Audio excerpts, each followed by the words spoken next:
Sensor de temperatura con puente de Wheatstone.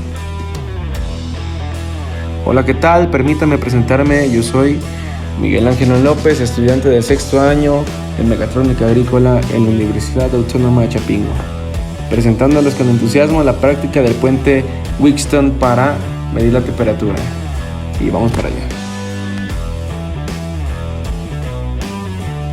Introducción y contexto.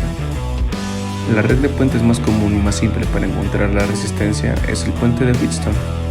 Este puente lo utilizamos para medir pequeños cambios en la resistencia, como aplicaciones de sensores.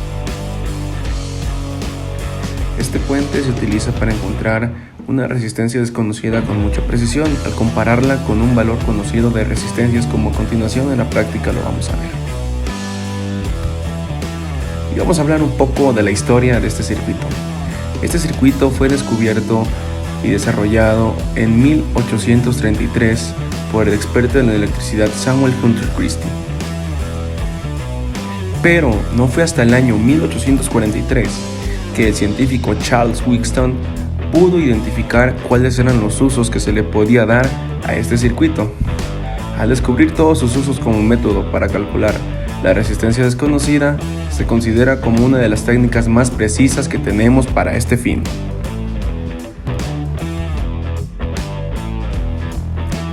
Pero, ¿cuáles son las características del puente de Wheatstone? El puente de Wheatstone está formado por 4 terminales eléctricos, de los cuales le transmiten alimentación eléctrica a todo el dispositivo. Los 2 restantes se encargan de recibir la señal que se propaga durante la salida y que va directa al circuito, que sirve como condicionador. Las resistencias por sí solas no poseen un voltaje fijo de su medida en ohmios. Objetivos: conocer y llevar a cabo las conexiones del puente de Wheatstone para poder medir una variable, temperatura en este caso, y comprobar una de las aplicaciones de este. Para la siguiente práctica vamos a ocupar los siguientes materiales o partes del circuito.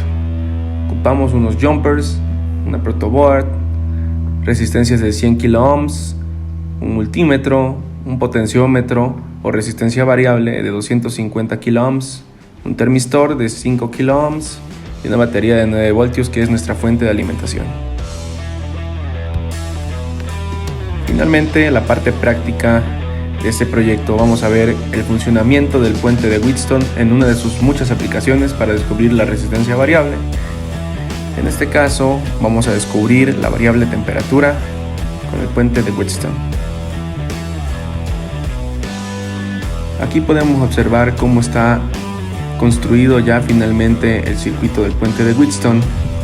Notamos que está ahí el potenciómetro o resistencia variable, y en medio se encuentra, muy pequeño, pero ahí está el termistor, que es la resistencia desconocida.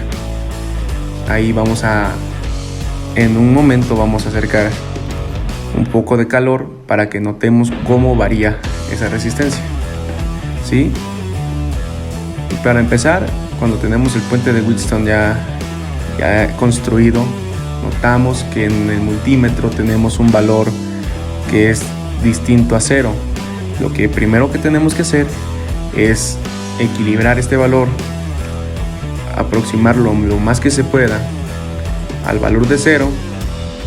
Ya con esto tendríamos calibrado nuestro puente de Wheatstone. No siempre se mantiene en 0, varía un poco. Una vez que lo tenemos calibrado, ahora sí procedemos a acercar la fuente de calor para ver lo que pasa.